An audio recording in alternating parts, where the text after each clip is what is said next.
Buenos días.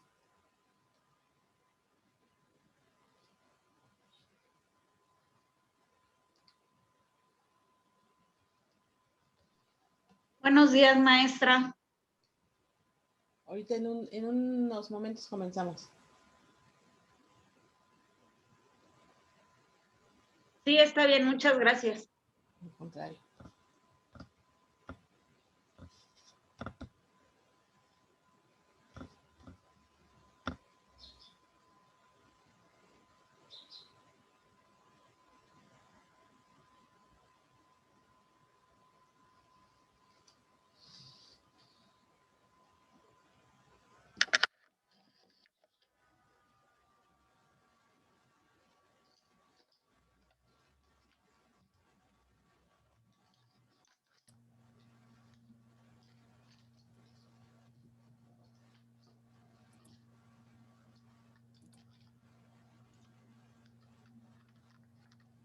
Hola, Dilberto, muy buenos días.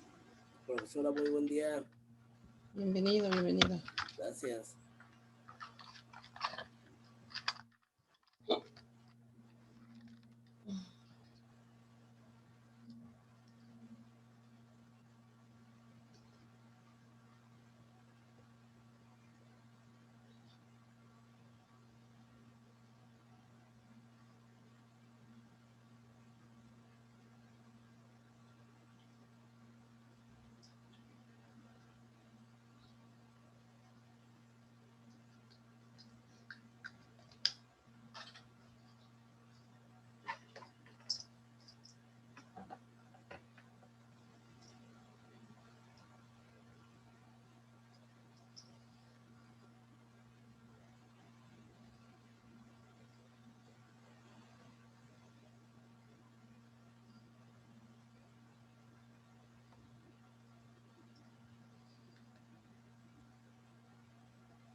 Bueno, pues ya son 7:03, pero vamos a ir comenzando para que nos dé tiempo porque tenemos muchas cosas que ver el día de hoy. 8:03, buenos días, profe. Hola. Soy Sara. Muy buenos días, Sarita. Sí, efectivamente. Entonces vamos a comenzar. El día de hoy pues nos toca este tema de consolidación del derecho mexicano y básicamente pues es ir señalando cómo durante el porfiriato y después del porfiriato, a la sombra de la Revolución Mexicana, pues va a darse este contexto del cambio, la transformación que va a sufrir la Constitución de 1857, que originalmente iba a ser, digamos, una modificación, unas mejoras a esta Constitución, pero pues ya estando sesionando el Congreso Constituyente de 1916, porque bueno, se da en 1917, pero comienzan desde 1916, pues surge algo pues casi completamente nuevo, ¿verdad? Nos damos cuenta que no es una modificación, sino pues es prácticamente una renovación. Y que bueno, pues ya sabemos que esta Constitución es la que nos rige, ahí toda dañada, pero pues en fin, ¿no?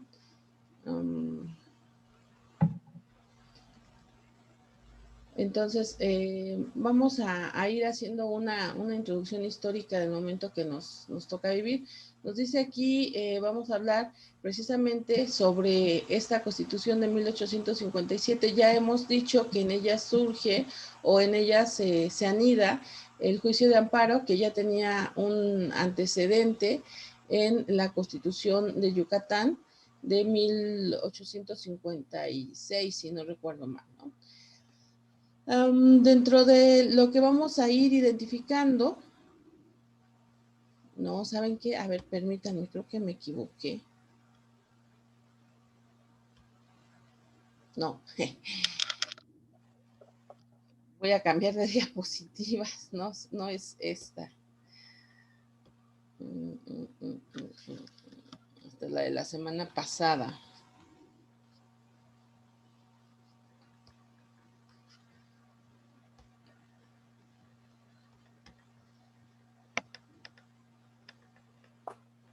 Aquí está. No, es crisis, caray.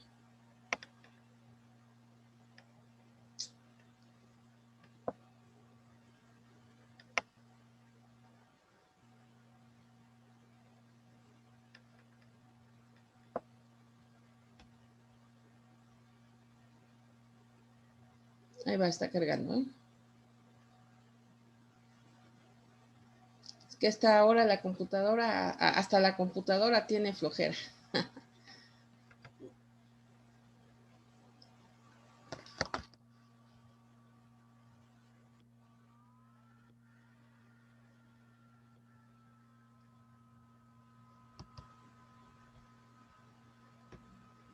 Ahora sí.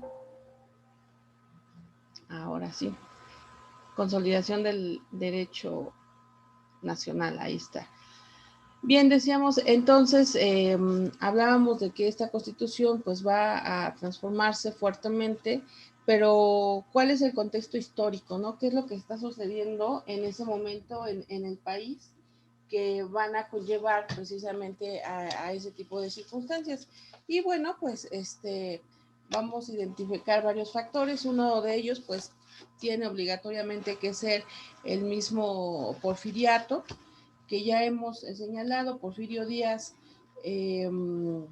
surge en el seno de los liberales. Él, muy joven, empieza a pertenecer al partido en donde está Benito Juárez. Aquí sí me gustaría hacer una aclaración, que aunque digo partido, no era como en la actualidad, no era como estos partidos políticos, pero sí podríamos ir identificando como una agrupación de personas que tienen un ideal pues más unificado, ¿no? Muy semejante. Entonces el porfiriato lo podemos dividir en tres partes, que es cuando va en ascenso. Porfirio Díaz, bueno, para mí en lo personal es uno de los momentos más brillantes o más inteligentes dentro de su carrera, porque va a tener la fuerza, la habilidad, la inteligencia para pacificar al país. Él reconocía y él entendía que no podía hacerlo todo él solo, y entonces se rodea de una serie de personas calificadas en su momento para llevar al país hacia adelante. Entonces, él se va aliando, va creando una serie estratégica de alianzas que lo van a llevar a la cúspide precisamente, o como dice aquí en el número 2, al auge, ¿sí? Al momento más fructífero de la carrera, donde pues obviamente se consolida. Sin embargo, ahí queda estancado en ciertos aspectos. Hace falta cambiar, transformar el país, y creo que ese es el punto donde no se da esa transformación, ¿no? Algunos textos utilizan la palabra anquilosar, que es aferrarse al poder y bueno, pues ir envejeciendo ahí. Y pues la vida sigue, ¿verdad? Las transformaciones, los cambios son de todos los días. Entonces esto va a generar el declive, ¿no? Y esto es pues la parte esencial entonces de nuestro país en esa segunda mitad del siglo XIX. Si ustedes recuerdan, la semana pasada hablamos de que él está verdaderamente convencido de que es a quien le toca sentarse en la silla presidencial. Lanza dos planes, el plan de la Noria y el plan de Tuxtepec, que básicamente van a tener por objetivo desconocer a los presidentes en turno, primero Juárez y después Lerdo de Tejada, y con esto se hace al poder. Cuando él llega, se da cuenta de los errores, o ya estaba muy consciente de los errores que había tenido que ya había tenido Juárez. Díaz se da cuenta de los errores que había tenido Juárez y pues busca la manera de no cometerlos. ¿Cuáles eran estos errores? Licenciar a las tropas. Él como militar se da cuenta de la molestia de mandar a las tropas ya a su casa una vez que terminan los enfrentamientos, los conflictos, y entonces él elige tener un ejército fuerte, un ejército que lo respalda, pero además también una policía secreta, aparte de la policía normal, de la policía común, una policía secreta, de tal forma que no hay parte en el país, no hay rincón, no hay pueblo, no hay ranchería, por más alejada que esté del país, en donde Porfirio Díaz no tenga algún espía, alguien que le diga qué está sucediendo, y esto le va a permitir entonces inmediatamente apagar o sofocar cualquier posible levantamiento. Y a esto le vamos a conocer como la paz porfiriana, que va a ser una paz pues de alguna manera forzosa y pues es duro decirlo, pero también necesario. Ya hemos dicho en repetidas ocasiones, el país no está, o el país está en guerra desde 1810, es decir, tiene décadas y décadas y décadas de levantamiento, de derramamiento de sangre, y esto es lo que hace que pues nadie, ni propios ni extranjeros, quieran invertir en el país. Entonces, la etapa de consolidación tiene que ver con crearse de aliados, ¿no? Y bueno, pues mucho se habla de que Porfirio tenía esta cuestión, ¿no? De darle a sus oponentes la oportunidad de elegir entre plata o plomo, ¿no?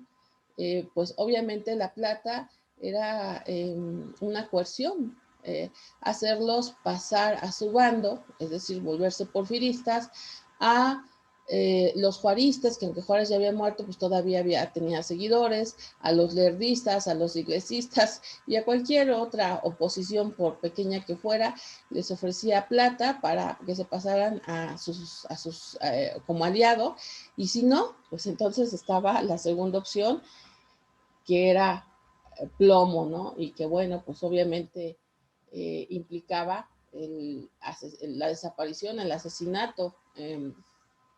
Esto va generando que Porfirio Díaz pues cree alianzas muy fuertes que le permitan pues inclusive hasta modificar esta constitución de 1857.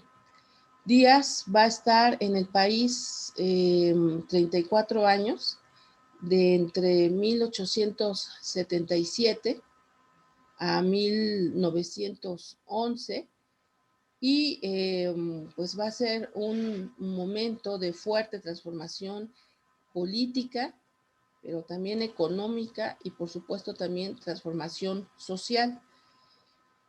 Cuando él llega a la presidencia en 1877, una de las primeras situaciones que necesita hacer, decíamos, pues era unificar todas las regiones del país y darle legitimidad a esta presidencia. Por eso va a utilizar lo que se conoce como una política conciliadora y incluyente, en donde todos los sectores de la población empiezan a verse unidos, empiezan a verse afectados positivamente, esto es muy importante decirlo, y pues quien no estaba ahí, quien no se sentía dentro de estos lineamientos, pues obviamente era fuertemente reprimido con la utilización de la fuerza. Entonces esto va a lograr una estabilidad que va a permitir que cuando Díaz invita a los extranjeros a invertir en nuestro país, pues estos escuchen ese llamado. Díaz estaba perfectamente consciente de que inclusive los mismos nacionales no querían invertir en el país, por lo tanto se necesitaba fuertes inyecciones de capitales extranjeros para que el país comenzara a industrializarse. Y bueno, esto es muy importante porque la Constitución de 1917, la que se va a generar varios años después, algunas décadas después, ya va a tomar en consideración a los obreros. La Constitución de 1857 no, por la simple y sencilla razón de que en el país no había obreros. Los obreros van a empezar a surgir, entonces, al seno de estos cambios porfiristas, ¿no?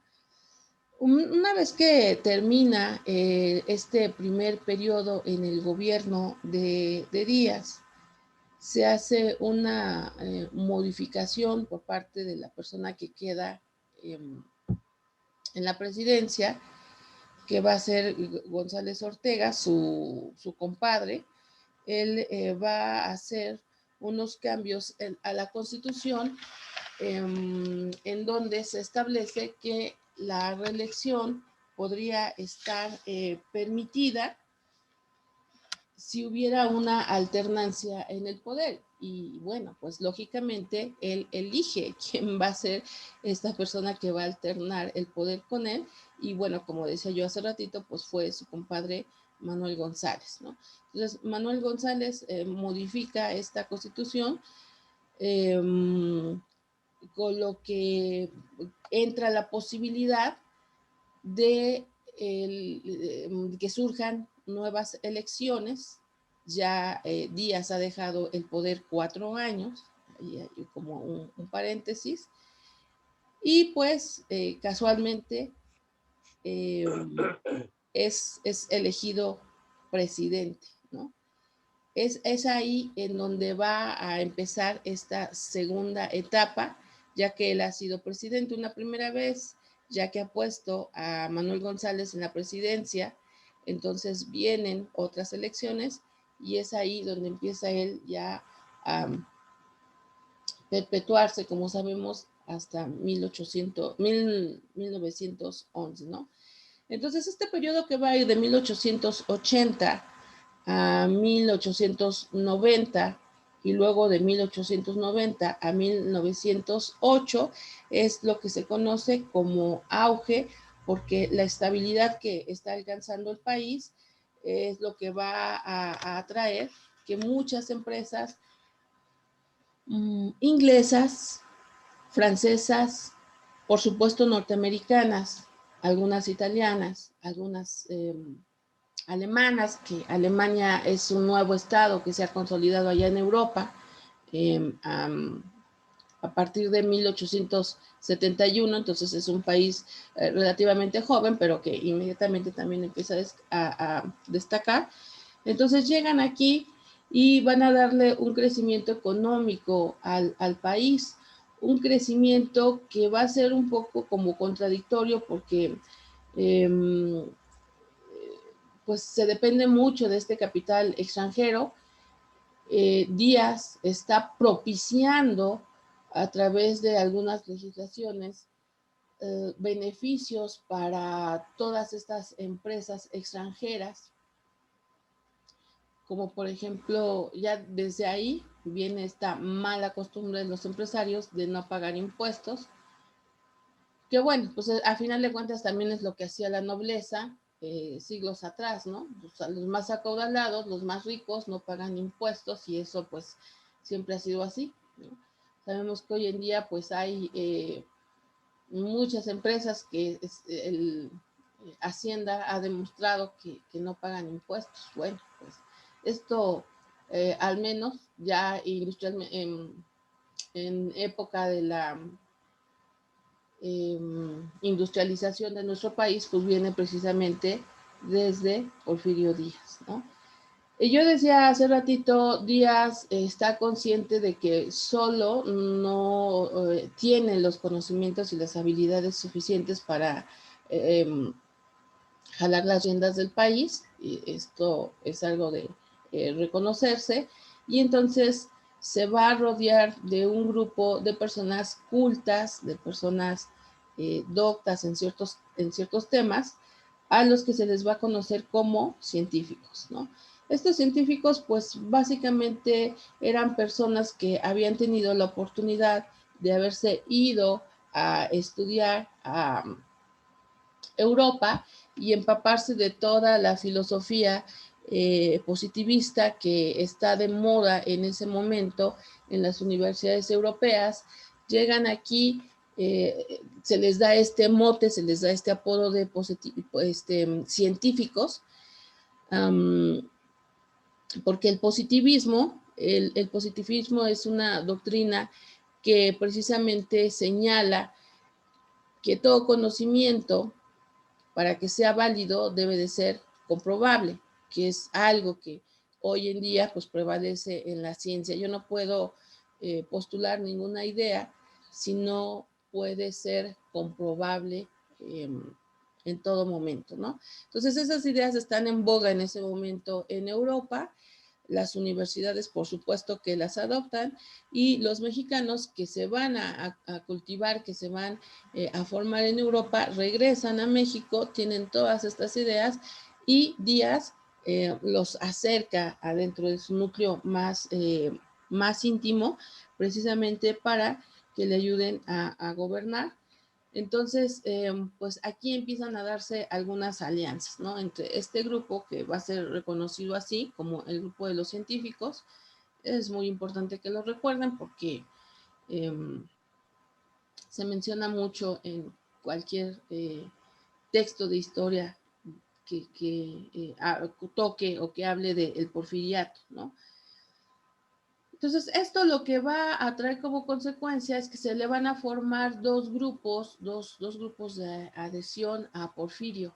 Por un lado, entonces vamos a tener estos científicos, y por otro lado, ricos industriales ganaderos del norte del país, que se les conocía como reyistas, porque precisamente el líder que de alguna manera abanderaba, era Bernardo Reyes.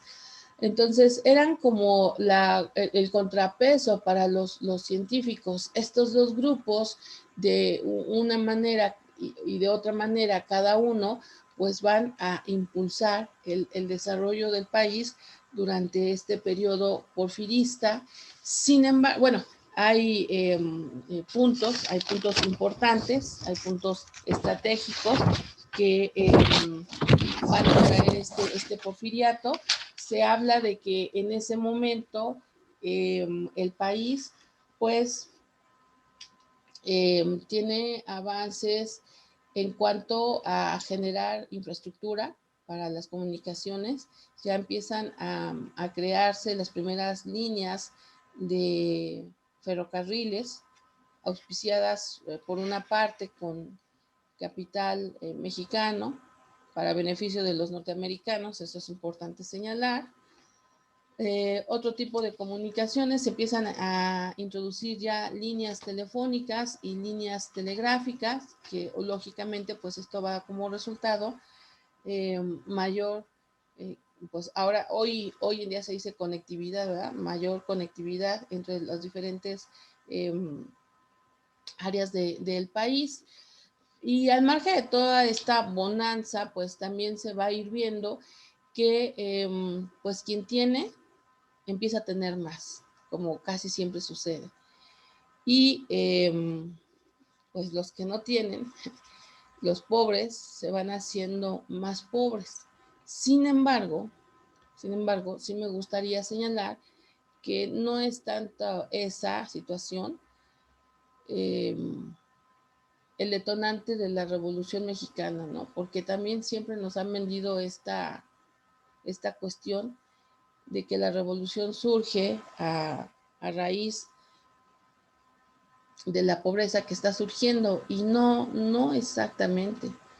¿Qué es lo que sucede? Que Porfirio Díaz y toda su gabinete va envejeciendo en el poder. Díaz tenía ya 80 años, y la edad de todos los miembros de su gabinete era también de alrededor de 70 años.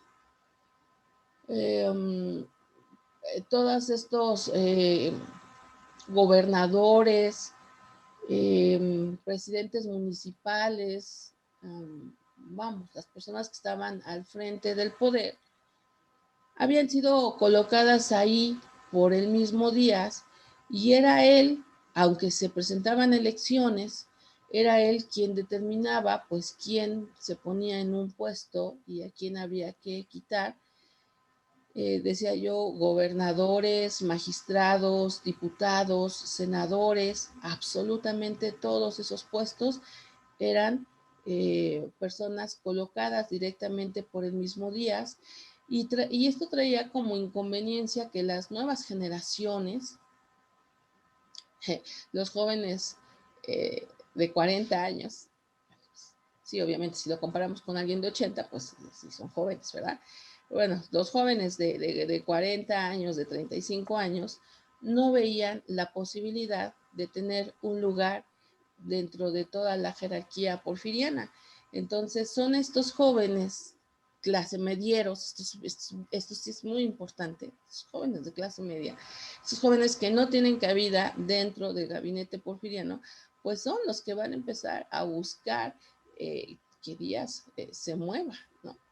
Y está aunado con otros puntos, como el hecho de que el mismo Porfirio Díaz había perdido la capacidad de conciliar. Lo primero que él hace cuando llega al poder, decíamos aquí en la primera etapa, en la etapa de conciliación, de consolidación, es conciliar. Pero para ese momento él ya no busca conciliar, él ya está, como decía hace ratito, tranquilizando el poder, y entonces pues lo que menos le interesa es negociar. Así es que mucha gente pues va a empezar a sentir que ya le toca estar frente o sentado en la silla presidencial, ¿no? Hay dos, decía yo, hay dos tendencias. Una va a ser la de Reyes y otra va a ser la de José Ives de Limantour, que era el máximo representante de los científicos. Solamente que Limantour tenía por ahí un detallín, que era que su papá y su abuelo eran extranjeros. Y bueno, la Constitución de 1857, esto ya lo habíamos mencionado en alguna otra sesión, pues señala que no solamente el que se postula a la presidencia debe ser mexicano, sino también su padre, y si no mal recuerdo también creo que su abuelo, pero al menos su padre también tiene que ser mexicano. Entonces, pues Limantour no tenía o tenía ese problemita. La verdad es que el problema va surgiendo entre estas dos fuerzas políticas, ¿no? Y la otra cuestión también importante es que Díaz ofreció una entrevista a un político que se apellida, no es cierto, a un periodista, perdón, a un periodista que se apellidaba Clayman, un periodista norteamericano, y en esa famosa entrevista Díaz señala que ya está listo para dejar el poder y que no se va a presentar en la contienda de las elecciones que se van a dar en 1908. Y lo que trae como consecuencia esto, pues es que alborota el gallinero. ¿Por qué digo esto? Porque, bueno, pues muchas personas que, como decía yo hace ratito, creían, aquí tenemos científicos y reyistas, estas personas que creían que ya les tocaba sentarse en la silla presidencial, pues van a empezar a mover sus fichas en este juego para quedarse en el poder, ¿no? Tenemos aquí precisamente a José Ives de Limantour y a Bernardo Reyes en sus años mozos, ¿no? El descontento del país ya es latente de alguna manera. Estamos a 100 años de el inicio de la Guerra de Independencia. Vienen las festividades precisamente para conmemorar esos 100 años de la independencia en 1911.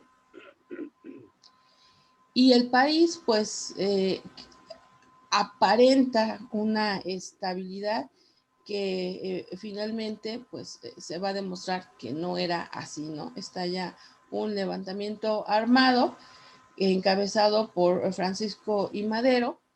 Yo les decía, en el caso de Madero, pues es una persona de la clase media que se da cuenta que no tiene como muchas posibilidades de tener un papel destacado en su país, y entonces empieza a mover las aguas políticas, que por cierto, pues se, se le miraba a, a Madero como un loco soñador, ¿no? Entonces, al término del periodo porfirista, pues hay varios puntos importantes, ¿no? Por ejemplo, económicamente, hay muchos problemas con la tierra que había sido quitada. Ya lo dijimos, no solamente décadas antes con las leyes de reforma, muchas tierras pues habían sido quitadas a los religiosos, pero también a comunidades indígenas. Entonces había comunidades que reclamaban la restitución de sus tierras, ¿no? También había un mal manejo de las tierras agrícolas, lo que trajo como consecuencia hambrunas. No sé por qué, pero en varios, bueno, más de 5 sucesos históricos que he estudiado, que he identificado con levantamientos armados, la naturaleza parece que también juega un papel importante. La naturaleza también coadyuva de alguna forma a hambrunas, a sequías que van a terminar en revoluciones o en levantamientos armados. Y bueno, pues aquí en México, principios del siglo XX, no fue la excepción. Se da un desarrollo injusto en todos los sentidos para la mayor parte de la población, y solamente hay beneficios para unos cuantos ricos empresarios, tanto nacionales como extranjeros, pero definitivamente en detrimento y en prejuicio de las grandes masas, tanto de campesinos como obreros, porque en ese momento sí ya podemos hablar de obreros. En los cambios sociales que va a haber, en las problemáticas sociales que van a conllevar a la revolución, pues está la ausencia de una legislación laboral, y aquí me gustaría hacer este hincapié en que pues las huelgas de Cananea, Sonora, y de Río Blanco, Veracruz, son la punta del iceberg de todo lo que está sucediendo en el país. Bueno, en el país y a nivel mundial, porque finalmente estas huelgas de alguna manera van a ser asusadas no solamente por los mismos huelguistas, sino por los movimientos internacionales que hay en ese momento, los movimientos de Francia, los movimientos de Norteamérica, de España también. Van a llegar a oídos de nuestros obreros mexicanos, quienes se van a unir para pues hacer demandas en las mejoras laborales, ¿no? Surge aquí entonces también la figura de los hermanos Flores Magón, Ricardo, Jesús, quienes van a ser de alguna manera, Enrique, quienes van a ser de alguna manera la voz de los obreros, ¿no? Porque pues la pobreza y la marginación estaban a flor de piel, ¿no? Y las diferencias políticas, definitivamente, que bueno, ya dijimos de alguna manera, la prolongada dictadura de Porfirio Díaz, ya desde el 1877 hasta 1911, decíamos pues casi creo que 34 años, ¿no? En el poder, y pues esa falta de movilidad en los estratos políticos, eso es importante.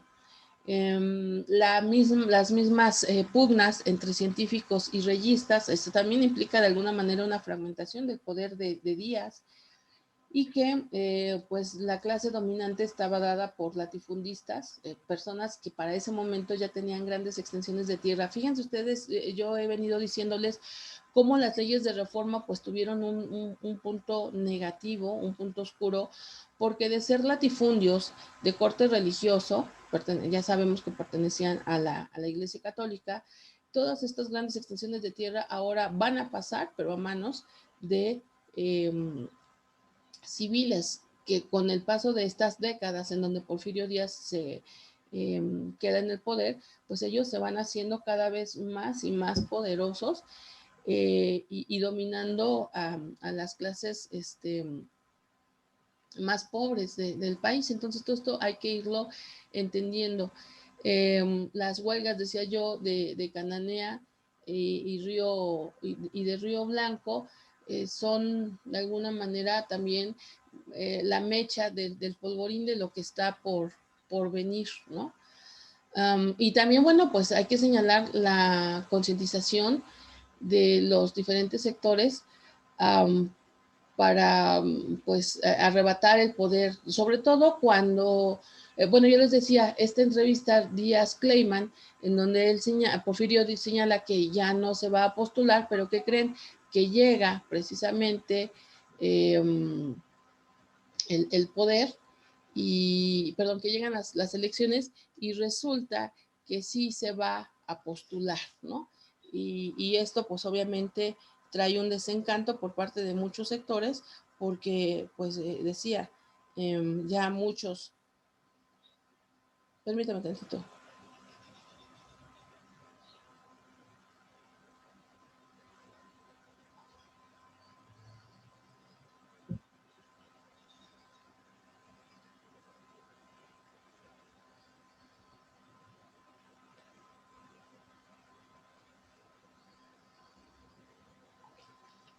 Perdón, decía, ya muchos grupos estaban pensando en la manera de quedarse en la silla presidencial. Y me llama a mí la atención, tenemos aquí en la pantalla que uno de los primeros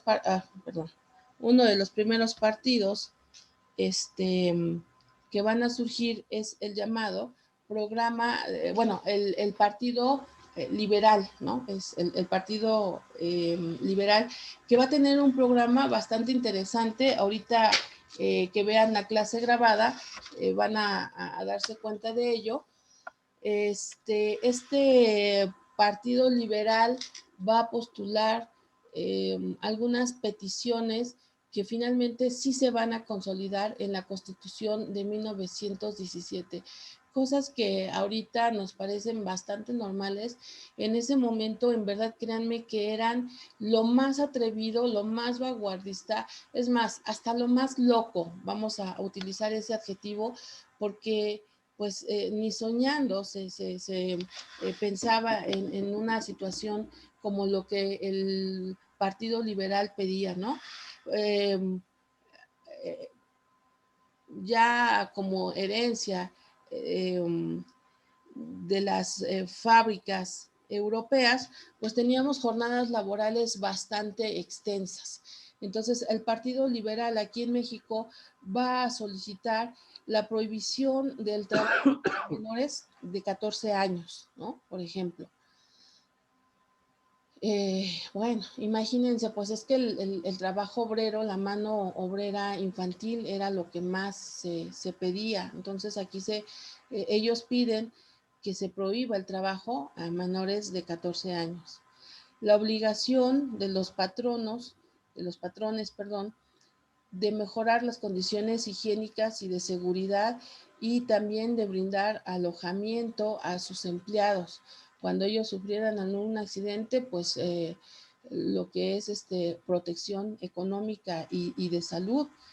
Pago de indemnizaciones entonces cuando había accidentes laborales, porque lo más común simplemente era correrlos, ¿no? Desentendiéndose de sus obligaciones.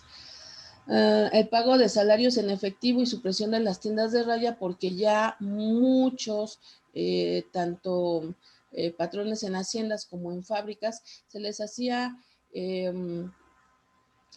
mejor, en vez de pagarles económicamente, pues darles maíz, darles frijol, y bueno, pues no, el programa liberal mexicano señala que se tiene que pagar en efectivo, ¿no? Obligación de las empresas e industrias ocupar un mínimo de extranjeros. Y este es uno de los problemas que van a surgir también en lo de Cananea y sí, en Cananea básicamente. y la reducción de 8 horas como jornada laboral y un descanso obligatorio. Chicos, ay, se me pasó el tiempo, ya se terminó. Se pueden conectar unos 10 minutos más porque necesito hablar con ustedes. Conéctense 10 minutos más, por favor. Dejen pendiente el video. Ahorita los veo porque ya se acabó el tiempo. Los espero, por favor.